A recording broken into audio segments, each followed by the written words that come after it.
Hello guys, martial cultivation की इस episode में आप सभी का स्वागत है। हमने इसके लास्ट एपिसोड में देखा कि चोंगसा ने इमॉर्टल पिल्स की रिफाइनिंग के प्रोसेस को स्टार्ट कर दिया है। तभी हम वहां जाओ के ब्रदर को देखते हैं जो उस फॉर्मेशन को देख हैरान थे।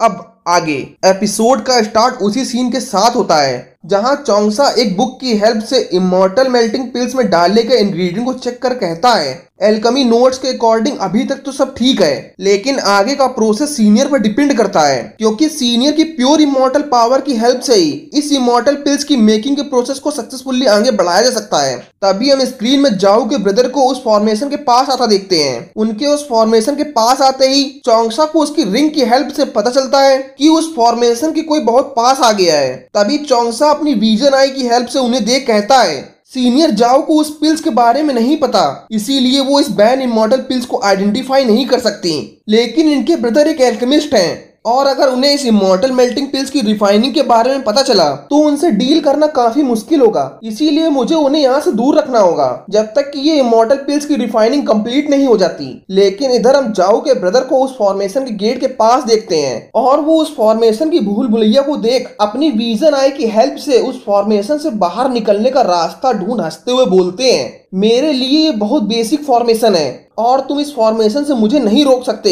ये कहते हुए वो उस फॉर्मेशन में इंटर कर जाते हैं। तभी हमें चोंगसा को दिखाया जाता है जो उन्हें देख कहता है इन्हें इस बेसिक फॉर्मेशन से ट्रैप नहीं किया जा सकता क्योंकि वो फॉर्मेशन के एक्सपर्ट हैं। तभी चोंगसा आगे सोच कहता है लेकिन क्या होगा अगर ये सैकड़ों फॉर्मेशन हो। तभी हमें उस फॉर्मेशन को दिखाया जाता है जहां हम देखते हैं फॉर्मेशन में बहुत सारे चेंजेस होने लगे थे और कई सारे फॉर्मेशन मिलकर एक नया फॉर्मेशन बनाते हैं। तभी हमें जाओ के ब्रदर को दिखाया जाता है जो उस फॉर्मेशन से बाहर निकलने ही वाले थे, लेकिन तभी फॉर्मेशन के चेंजेस से उनके सामने बहुत बड़ी वॉल आ जाती है और उस वॉल को देख वो कहते हैं मुझे लगता है ये एक चेन फॉर्मेशन है। तभी उनकी नजर आसमान में बने एक फॉर्मेशन में पड़ती है और वो उस फॉर्मेशन को देख कहते हैं ये तो लिंग्विस्टिक्स टर्न फॉर्मेशन है और वो उस फॉर्मेशन के बारे में आगे बताते हैं इस फॉर्मेशन का लाइफ गेट आमतौर पर एक सर्टेन विंड होल पर लोकेटेड होता है, लेकिन ये विंड होल 6 स्टार सिगेसिस से भी मेल खाता है क्योंकि उसमें भी 6 स्टार होते हैं और ये स्टार 4 डायरेक्शन में डिवाइडेड हैं और ये सभी कीसा स्टार पर लोकेटेड हैं। ये कहे वो उस फॉर्मेशन की ओर जंप लगा देते हैं, लेकिन तभी उस फॉर्मेशन से निकली एनर्जी उन पर अटैक कर देती है और वो उस एनर्जी से खुद को सेव कर ही रहे होते हैं। लेकिन तभी वो सभी स्टारों की एनर्जी एक उन पे अटैक करती है और वो अपनी कल्टीवेशन पावर से खुद को सेव कर उनकी एनर्जी को डिस्ट्रॉय कर देते हैं और एक हंसी के साथ उस फॉर्मेशन में इंटर कर जाते हैं। लेकिन वो फॉर्मेशन भी चोंगसा का बनाया हुआ ट्रैप होता है और वो उस फॉर्मेशन में आप गुस्से से कहते हैं इसने कितने ट्रैप बना रखे हैं। तभी स्क्रीन में चोंगसा को दिखाते हैं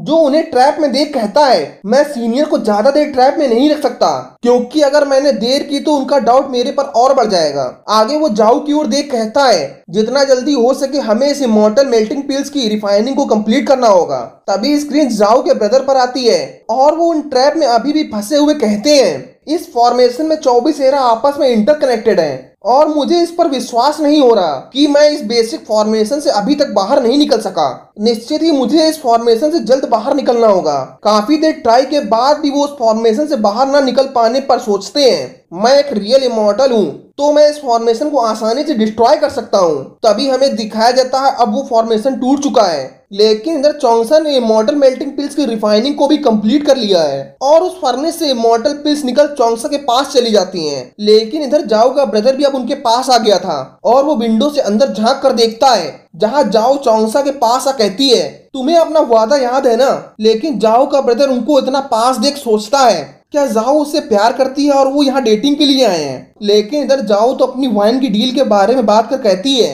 तुम कुछ भूल तो नहीं गए।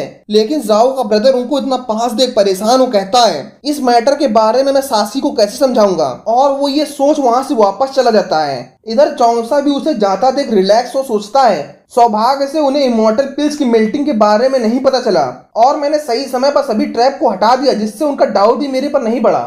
तभी जाओ उससे कहती है डील के अकॉर्डिंग युवान कल्टीवेशन पिल्स की रिफाइनिंग के बाद अब तुम मुझे 1 साल तक ज्यूरन वाइन दोगे। जाओ की बात सुन चोंगसा शर्त के अकॉर्डिंग उसे वाइन देता है। उस वाइन को देख जाओ कहती है अगर फ्यूचर में भी आपको हेल्प की जरूरत हो तो मुझे याद करिएगा। ये कह जाओ वहां से जाने लगती है। जाओ को जाते देख चोंगसा उसे रोक कहता है सीनियर आपको मुझसे प्रॉमिस करना होगा कि यहाँ पर हुई रिफाइनिंग के बारे में आप किसी को नहीं बताएंगे। हमें सासी को दिखाया जाता है। तभी वहाँ जाओ के ब्रदर की एंट्री होती है और वो उन्हें टी देते हुए कहते हैं अब वो टाइम आ गया है जब हमें जाओ के लिए एक पार्टनर की तलाश करनी चाहिए। लेकिन इधर सासी तो कहीं और खोई हुई थी। तभी उनकी नजर कमरे में पड़े सामान पर पड़ती है और वो उन्हें देख सासी से कहते हैं आपको इन सामानों को ऐसे नहीं फेंकना चाहिए। जिसपे सासी बिना कुछ बोले अपने एक ही इशारे से उन सभी सामानों को सही जगह सेटल कर कहती हैं हम जाओ को अभी दूसरों के भरोसे नहीं छोड़ सकते क्योंकि वो अभी केवल 962 साल की हैं। तभी वहाँ जाओ की एंट्री होती है और वो सासी को देख कहती है सीनियर आप यहाँ कैसे।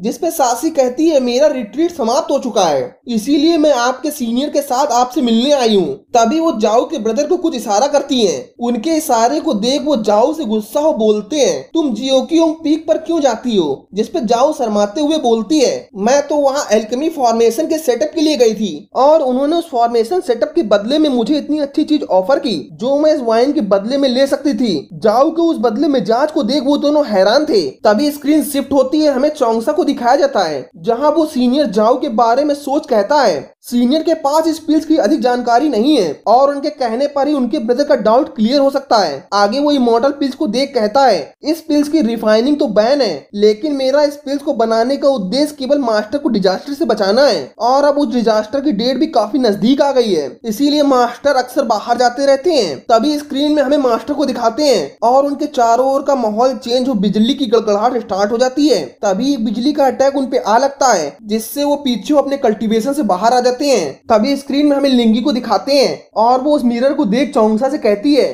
तो आपका मुझे लकड़ी काटने को कहना एक उद्देश्य था। जिसपे चोंगसा कहता है ये एक फेक केस है और इस केस के कुछ मैजिकल इफेक्ट भी हैं जो मास्टर को डिजास्टर से बचाने का काम करेंगे। उसकी बातों को सुन लिंगी हंसते हुए कहती है तो इस बार मास्टर निश्चित रूप से ही डिजास्टर में सुरक्षित रहेंगे। लेकिन तभी वहाँ का मौसम खराब हो जाता है। खराब मौसम को देख लिंगी कहती है क्या यह मास्टर पर कोई आपदा है। इधर चोंगसा भी मास्टर की सेफ्टी पर परेशान हो उस पूरे माउंटेन को स्कैन कर मास्टर को ढूंढने की कोशिश करता है लेकिन वो मास्टर को नहीं ढूंढ पाता और वो मास्टर को याद कर कहता है वो बिना बताए कहाँ चले गए क्योंकि अभी उनकी कल्टीवेशन पावर बहुत ही वीक है तो वो डिजास्टर से खुद को नहीं सेव कर सकते। तभी वो लिंगी से कहता है हमें मास्टर को जल्द से जल्द ढूंढकर उन्हें इमॉर्टल पिल्स और फेस केस देना होगा।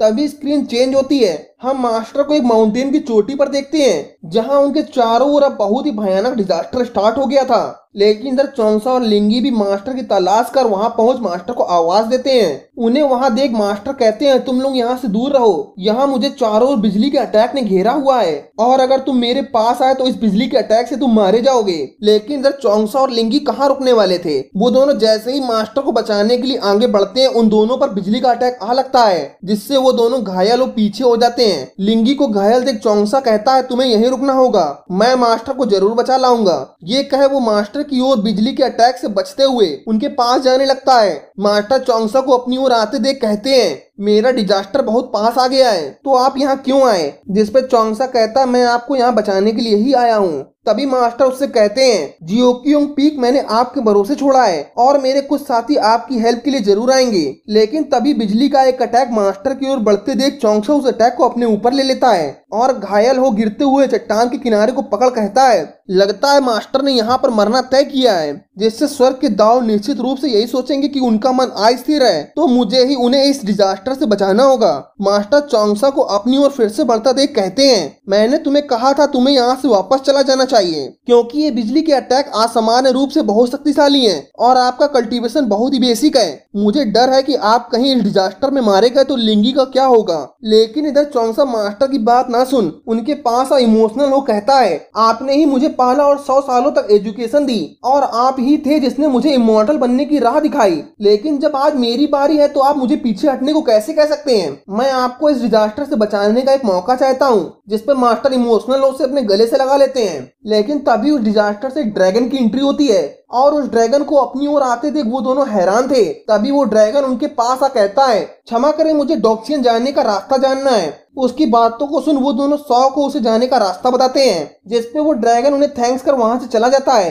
उस ड्रैगन के जाते ही वहाँ का एटमॉस्फेयर नॉर्मल हो जाता है। तभी लिंगी उनके पास आ कहती है, अच्छा है कि मास्टर इस डिजास्टर से सेफ हैं। जिसपे मास्टर कहते हैं, मैं पहली बार इस डिजास्टर के सामने इतनी देर तक रुक सका, मुझे नहीं पता कि क्या होने वाला था। जिसपे चोंगसा कहता है ये केवल ओलेग ड्रैगन फॉर्मेशन था। तभी मास्टर उसे मारते हुए कहते हैं ये एक सियान ड्रैगन था। ओलेग ड्रैगन की संरचना ब्लैक होती है। तभी चोंगसा उस ड्रैगन के बारे में सोच कहता है इसकी कल्टीवेशन पावर सोलेस्टर रियलम तक पहुंच गई है, क्योंकि ये ड्रैगन हमेशा समुद्र की गहराइयों में होते हैं और ह्यूमन से बहुत ही कम कांटेक्ट रखते हैं। लेकिन ये ड्रैगन डॉक्सियन की ओर जा रहा है। मुझे डर है कि ये कोई खतरा ना खड़ा कर दे। बेहतर होगा कि हमें इस ड्रैगन से सावधान रहना चाहिए। इसी के साथ ये एपिसोड समाप्त हो जाता है। अगर आपको हमारा एक्सप्लेनेशन अच्छा लगा हो तो हमारे चैनल को सब्सक्राइब करना बिल्कुल मत भूलिएगा। मिलता हूँ नेक्स्ट एपिसोड।